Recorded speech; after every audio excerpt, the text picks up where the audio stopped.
Ayan guys. So, ilagyan na natin yung ating sardinas.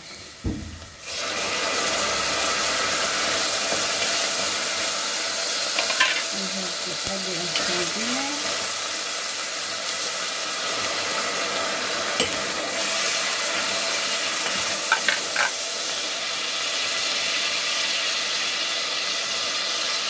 Ayan guys.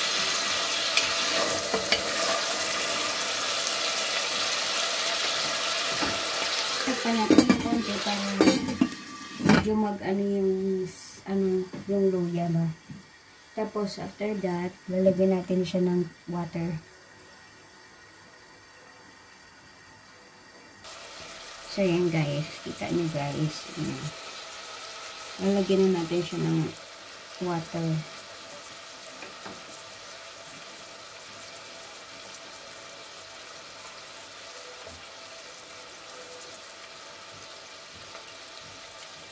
Lalagyan natin siya ng ating water. Ayan.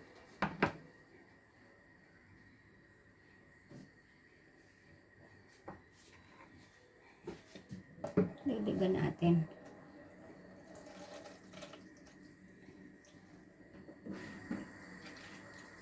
Kapag kumulo na guys, lalagyan na natin, i-add natin yung sotanghon. And after that, after 5 minutes, luto na yan. Kasi nga dali lang naman itong malutong sotanghon natin. Hindi siya yung matagal maluto. So, ayun na guys. Kumulo na siya. So, ilalagyan na natin yung ating sotanghon.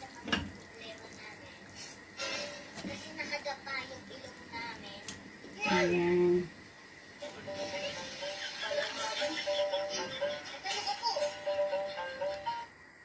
So, okay na guys. Lagyan natin ng asin. Kasi nakadapa yung ilong namin.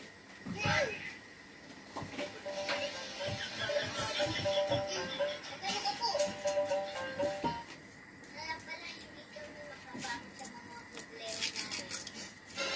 Kasi nakadapa yung ilong namin.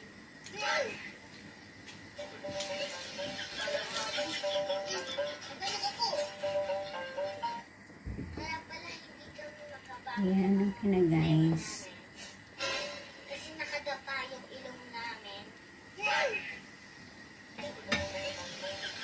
Takpan natin ng konti.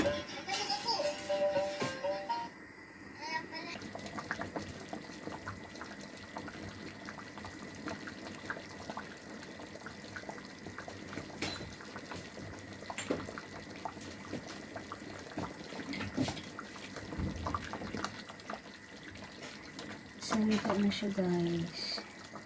Ayan. Luto na ang ating sotanghon.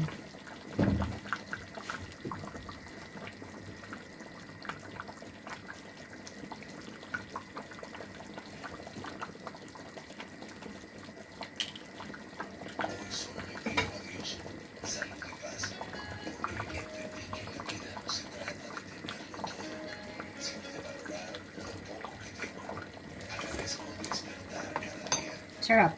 Okay na siya guys.